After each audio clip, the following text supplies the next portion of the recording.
हाँ, so hello guys, आपका स्वागत है आपके इस प्यारे से यूट्यूब चैनल में। तो शुरू करते हैं इस वीडियो को। तो देख पा रहे होंगे कि ये डिस्क्लेमर है, सो देखो, हम आज के मार्केट की हम बात करें कि बीएसई सेंसेक्स की हम बात करें तो देख पा रहे होंगे कि 1000 पॉइंट का अच्छा खासा गिरावट देखने को मिला है। और निफ्टी फिफ्टी की बात करें तो देख पा रहे होंगे कि 315 पॉइंट का अच्छा खासा डिक्लाइन देखने को मिला है। सो ओवरऑल हम मार्केट में देखें तो ये डिक्लाइन क्यों देखने को मिला, उसका रीज़न क्या है? तो उसका रीज़न ये है भाई कि भाई एफआईआई से, राइट, वो हम देखें तो वो लोग अच्छी मात्रा में जो अपने जो शेयर है तो वो बेच रहे हैं इंडिया में, यानी कि जो इंडियन इक्विटीज़ है वो अच्छी खासी बेच रहे हैं। तो उसी की वजह से ये ओवरऑल ये डिक्लाइन देखने को मिल रहा है। और दूसरा रीज़न ये है कि भाई जो वॉर चल रही है ईरान और अमेरिका के बीच में, तो उसी की वजह से भी ये मार्केट में डिक्लाइन देखने को मिल रहा है। और तीसरा रीज़न ये है भाई कि देखो, जो क्रूड ऑयल के दाम है वो अच्छे खासे इंक्रीज़ हो रहे हैं, उसी की वजह से ओवरऑल हम देखें तो ये डिक्लाइन देखने को मिल रहा है। और चौथी बात ये है भाई कि भाई देखो कि जो हमारा जो रुपी है वो हम देखें तो अच्छा खासा डिक्लाइन देखने को मिल रहा है, यानी कि हमारा रुपी में हम देखें तो अच्छी खासी डिक्लाइन देखने को मिल रही है, राइट। रुपया हमारा गिर रहा है, तो उसी की वजह से ओवरऑल हम देखें तो मार्केट में गिरावट देखने को मिल रही है। फिर हम बात करें अल्ट्राटेक सीमेंट की तो देख पा रहे होंगे कि भाई उनके जो बोर्ड है उन्होंने अपॉइंटमेंट कर दिया है जयंत दुआ को मैनेजिंग डायरेक्टर के तौर पर। फिर हम बात करें HEC इंफ्रा प्रोजेक्ट की बात करें तो देख पा रहे होंगे कि भाई उनको अच्छा खासा ऑर्डर मिला हुआ है, 100 करोड़ रुपए का उनको ऑर्डर मिला हुआ है। दक्षिण गुजरात वीज कंपनी से उनको ओवरऑल हम देखें तो ये ऑर्डर मिला हुआ है। फिर हम बात करें कि भाई आरकॉम इंटरनेशनल और रेल विकास निगम के शेयर की बात करें तो उसके अंदर आज के दिन हम देखें तो अच्छी खासी तेज़ी देखने को मिली है। उसका रीज़न क्या है, यानी कि अच्छी खासी तेज़ी देखने को मिली है, उसका रीज़न क्या है? सो ओवरऑल हम देखें तो देख पा रहे होंगे कि भाई यदि इसी मीडिया रिपोर्ट्स आ रही है कि भाई आरकॉन इंटरनेशनल और जो रेल विकास निगम है तो उनका मर्जर होने वाला है, ऐसा प्रपोजल है वो मिनिस्ट्री ऑफ रेलवे ने रखा हुआ है। तो ऐसी मीडिया रिपोर्ट्स है, उसी की वजह से ओवरऑल हम देखें तो शेयर में अच्छी खासी तेज़ी देखने को मिली है आज के दिन हम देखें तो। फिर इंडिया की बात करें तो देख पा रहे होंगे भाई इंडिया है वो अपनी जो इमरजेंसी पावर है उसको अच्छा खासा यूज़ कर रहा है। ओवरऑल हम देखें तो भाई इंडिया की जो गवर्नमेंट है उन्होंने कहा है कि भाई जो LPG का जो प्रोडक्शन है तो वो मैक्सिमम बढ़ाया जाए, यानी कि मैक्स कर दिया जाए, क्योंकि ओवरऑल हम देखें तो देखो LPG की शॉर्टेज अभी पड़ रही है, क्योंकि जो हम देखें कि भाई ईरान और अमेरिका के बीच में जो वॉर चल रही है तो उसी की वजह से ओवरऑल हम देखें तो LPG की शॉर्टेज पड़ रही है। तो भाई इंडिया की जो गवर्नमेंट है उन्होंने कहा है कि भाई कंपनियाँ ये वो अपना जो LPG का जो प्रोडक्शन है वो मैक्सिमम बढ़ा दे, तो ओवरऑल हम देखें कि जो हमारी जो रिक्वायरमेंट है वो फुलफ़िल हो सके। फिर हम बात करें आज के दिन तो भाई रियल एस्टेट स्टॉक की बात करें तो उसके अंदर ओवरऑल हम देखें तो अच्छी खासी गिरावट देखने को मिली। उसका रीज़न क्या है? तो उसका रीज़न ये है भाई कि देखो, ऑयल के दाम है तो वो हम देखें कि भाई ऑयल के दाम में अच्छी खासी तेज़ी देखने को मिल रही है, राइट। तो उससे क्या हो रहा है कि भाई ऑयल के दाम में वो बढ़ेंगे तो उससे क्या होगा कि भाई कि इन्फ्लेशन बढ़ेगी। अब इन्फ्लेशन बढ़ेगी तो अब सीधी सी बात है कि भाई लोग जो होम्स होते हैं तो वो कहाँ से बाई करेंगे। और जो हम बात करें कि भाई जो बड़ी बड़ी जो सेंट्रल बैंक से, राइट, तो वो इंटरेस्ट रेट कम नहीं करेगी। अब सीधी सी बात है कि इन्फ्लेशन बढ़ेगी तो सेंट्रल बैंक से वो रेट कहाँ से कम करेगी, तो और रेट्स कम नहीं होंगे तो सीधी सी बात है कि लोन कि भाई लोग है वो लोन कहाँ से लेंगे, यानी कि सभी जो लोग हैं वो लोन कहाँ से लेंगे, और लोन नहीं लेंगे तो होम बाय कहाँ से करेंगे, क्योंकि सीधी सी बात है कि अगर आपको बड़ा मकान चाहिए तो लोन तो आपको लेना ही पड़ेगा, ओवरऑल सीधी सी बात है। तो उसी की वजह से ओवरऑल हम देखें तो जो इन्फ्लेशन बढ़ने का खतरा है, उसी की वजह से आज के दिन हम देखें तो रियल एस्टेट के जो स्टॉक से बड़े बड़े तो उसके अंदर अच्छी खासी गिरावट देखने को मिली है। सो फिर हम आगे देखें, देख पा रहे होंगे कि भाई इंडियन जो रिफाइनरीज है तो वो लोग हम देखें तो अच्छे खासे रशियन ऑयल है वो परचेस कर रही है, क्योंकि यूएस ने क्या हुआ है कि भाई यूएस ने इंडिया को रिलैक्स दे दिया है कि भाई आप लोग है वो ओवरऑल हम देखें तो रशिया से ऑयल बाय कर पाएंगे। तो उसी की वजह से ओवरऑल हम देखें तो इंडिया है वो अच्छी मात्रा में रशियन ऑयल है वो बाय कर रहा है, यानी कि ओवरऑल हम देखें तो इंडिया को जो क्रूड ऑयल का जो शॉर्टेज है वो देखने को नहीं मिलेगा, क्योंकि इंडिया है वो अच्छी मात्रा में रशियन ऑयल है वो परचेस कर रहा है।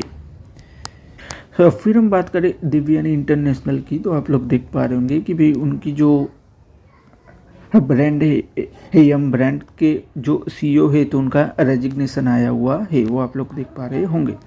फिर हम बात करें यूनाइटेड स्पिरिट की और जो यूनाइटेड बेवरेजेस की यानी कि ओवरऑल लिकर के स्टॉक्स की बात करें तो उसके अंदर हम देखें तो अच्छी खासी तेजी देखने को मिली। उसका रीज़न क्या है? तो उसका रीज़न ये है भाई कि भाई कर्नाटका की जो गवर्नमेंट है तो उन्होंने लिकर पॉलिसी लाई हुई है, न्यू लिकर पॉलिसी, तो उसी की वजह से ओवरऑल हम देखें तो अच्छी खासी तेजी देखने को मिली है आज के दिन हम देखें तो। क्योंकि भाई कर्नाटका की जो गवर्नमेंट है उन्होंने न्यू लिकर पॉलिसी लाई हुई है, उसी की वजह से ओवरऑल हम देखें तो लिकर शेयर्स में हम देखें तो अच्छी खासी तेजी देखने को मिली है। फिर हम बात करें टाटा एलेक्सी की, तो आप लोग देख पा रहे होंगे कि भी उन्होंने जो अपना जो एआई प्लेटफॉर्म है वो लॉन्च किया हुआ है। देख पा रहे होंगे देव studio.ai करके उनका जो प्लेटफॉर्म है वो उन्होंने लॉन्च किया हुआ है। तो ओवरऑल ये जो प्लेटफॉर्म है वो जो ऑटोमोटिव सॉफ्टवेयर डेवलपमेंट है उसको अच्छा खासा मदद करेगा, है ना, सॉफ्टवेयर डेवलपमेंट के लिए। ओवरऑल हम देखें तो करें फोर्स मोटर की, तो आप लोग देख पा रहे होंगे कि फोर्स मोटर के शेयर में हम देखें तो अच्छी खासी गिरावट देखने को मिली है। उसका रीज़न क्या है? तो उसका रीज़न ये है भाई कि देखो उनको सेबी का हम देखें तो मेल आया हुआ है। देख पा रहे होंगे कि security and exchange board of the India seeking the information to sudden financial result and other crucial detail. तो उसी की वजह से ओवरऑल हम देखें तो उसके शेयर में अच्छी खासी गिरावट देखने को मिल रही है। फोर्स मोटर की बात करें तो लेमन ट्री की बात करें तो आप लोग देख पा रहे होंगे कि भाई लेमन ट्री ने देख पा रहे होंगे कि भाई अपना जो होटल का जो बिजनेस है वो अच्छा खासा इंक्रीज कर रहे हैं। वो उन लोगों ने हम देखें तो हिमाचल में न्यू प्रॉपर्टी है वो साइन की हुई है। फिर हम बात करें DCX सिस्टम की, तो उसके शेयर में हम देखें तो अच्छी खासी तेजी देखने को मिली आज के दिन हम देखें तो ये तेजी देखने को क्यों मिली, उसका रीज़न क्या है? तो उनको अच्छा खासा ऑर्डर है वो रिसीव हुआ है। देख पा रहे होंगे 68 करोड़ रुपए का उनको अच्छा खासा ऑर्डर है वो रिसीव हुआ है हिंदुस्तान एरोनॉटिक्स से हम बात करें तो। फिर हम बात करें मेगालिनिक क्लाउड की बात करें तो देख पा रहे होंगे कि उनकी जो सब्सिडरी है तो उनको 5 करोड़ रुपए का अच्छा खासा ऑर्डर है वो रिसीव हुआ है AI बेस्ड सर्विलांस प्रोजेक्ट के लिए। ओवरऑल हम देखें तो फिर हम बात करें मजगांव डॉट के शेयर्स की, तो आज के दिन हम देखें तो उसके शेयर में अच्छी खासी तेजी देखने को मिली है। उसका रीज़न क्या है? तो भाई मजगांव के डॉट की बात करें तो देखो मजगांव डॉट के शेयर की बात करें तो उसके शेयर में तेजी क्यों देखने को मिली, उसका रीज़न क्या है? तो उसका रीज़न ये है भाई कि उनको 99,000 करोड़ रुपए की डिफेंस डील मिली हुई है, ऐसी मीडिया रिपोर्ट्स है। तो उसी की वजह से ओवरऑल हम देखें तो ये शेयर्स में अच्छी खासी तेजी देखने को मिली है, वो आप लोग देख पा रहे होंगे। फिर हम बात करें TCS के शेयर की, तो आज के दिन TCS का शेयर है वो फोकस में रहा था। उसका रीज़न क्या है? तो उसका रीज़न ये है कि भाई उनके जो CEO है उन्होंने कहा है कि भाई इंडिया में जो डेटा सेंटर है उसकी डिमांड है वो अच्छी खासी बढ़ने वाली है। तो उसी की वजह से ओवरऑल हम देखें तो TCS के शेयर्स में हम देखें तो फोकस में रहा है आज के दिन हम देखें तो। यानी कि ओवरऑल हम देखें तो जो मोर डेटा सेंटर के टॉक के रिलेटेड उनकी बातचीत चल रही है, तो उसी की वजह से ओवरऑल हम देखें तो TCS का शेयर है वो फोकस में रहा है। फिर हम बात करें NCLT की, तो भाई NCLT ने अप्रूव कर दिया है जो शिल्पा थेराप्यूटिक्स से उनका हम देखें तो मर्जर हो गया है शिल्पा मेडिकेयर में, है ना, शिल्पा मेडिकेयर के साथ में उनका मर्जर हो गया है शिल्पा थेराप्यूटिक्स का, उसको NCLT ने हम देखें तो अप्रूव दे दिया है। फिर हम बात करें JK टायर की, तो भाई JK टायर ने ओवरऑल हम देखें तो उन्होंने 1.53 करोड़ रुपए का अच्छा खासा इन्वेस्टमेंट किया हुआ है। देख पा रहे होंगे कि 1.53 रुपये का उन्होंने हम देखें तो देख पा रहे होंगे कि भाई इन्वेस्टमेंट किया हुआ है। 26% जो स्टेक है वो बाई की हुई है, फॉर्चून प्राइवेट लिमिटेड में स्टेक है वो बाई किया हुआ है।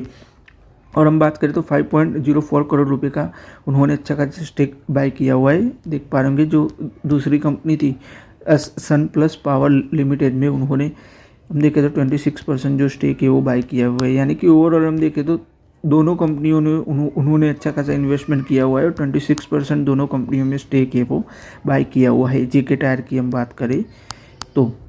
फिर हम बात करें इंडिया के म्यूचुअल फंड की, तो इंडिया का जो म्यूचुअल फंड का जो ओवरऑल हम देखें कि एसेट अंडर मैनेजमेंट है वो हम देखेंगे आने वाले 10 सालों में कितना होगा, तो वो देख पा रहे होंगे कि 800 लाख करोड़ रुपीस तक हो जाएगा, ऐसा कहना है रामदेव अग्रवाल का, वो आप लोग देख पा रहे होंगे। SBI कार्ड की बात करें तो SBI कार्ड ने हम देखें तो डिविडेंड डिक्लेयर किया हुआ है 2.50 रुपये पर शेयर डिविडेंड डिक्लेयर किया हुआ है। रिकॉर्ड डेट की बात करें तो 11 मार्च है। फिर हम बात करें गार्डन रिच शिप बिल्डर्स की, तो भाई भाई उन्होंने एमओयू साइन किया हुआ है भारत फोर्स की जो आर्म है उसके साथ में। ओवरऑल हम देखें तो एमओयू साइन किया हुआ है डिफेंस मैरीटाइम और इनोवेशन के लिए उन्होंने हम देखें तो एमओयू साइन किया हुआ है। फिर हम बात करें बीएफ यूटिलिटीज़ की, उनका जो क्वार्टर 3 का जो रिजल्ट आया है उसकी हम बात करें। सो देखो रेवेन्यू हम देखें, सो देख पा रहे होंगे कि भाई 234 करोड़ का कंपनी का रेवेन्यू रहा है। उसके अंदर भी हम देखें तो 12% की अच्छी खासी ईयर ऑन ईयर ग्रोथ देखने को मिल रही है, और क्वार्टर ऑन क्वार्टर देखें तो 1.44% की अच्छी खासी ग्रोथ देखने को मिल रही है। नेट प्रॉफिट की बात करें तो आप लोग देख पा रहे होंगे, आप लोग देख पा रहे होंगे कि भाई नेट प्रॉफिट है वो 102 करोड़ का कंपनी का रहा है, यानी कि 102 करोड़ का कंपनी का नेट प्रॉफिट रहा है। नेट प्रॉफिट में भी देखें तो 22% की ईयर ऑन ईयर ग्रोथ देखने को मिल रही है। अर्निंग पर शेयर की बात करें तो वो 11 रुपये पर शेयर रहा है, यानी कि कंपनी का रिजल्ट अच्छा आया हुआ है। जगदीश इंडस्ट्री की बात करें, उनकी क्वार्टर 3 की बात करें तो आप लोग देख पा रहे होंगे कि 22 करोड़ का कंपनी का रेवेन्यू रहा है। नेट प्रॉफिट की बात करें तो 64 करोड़ का कंपनी का नेट प्रॉफिट रहा है, और अर्निंग पर शेयर की बात करें तो 13 रुपये रहा है।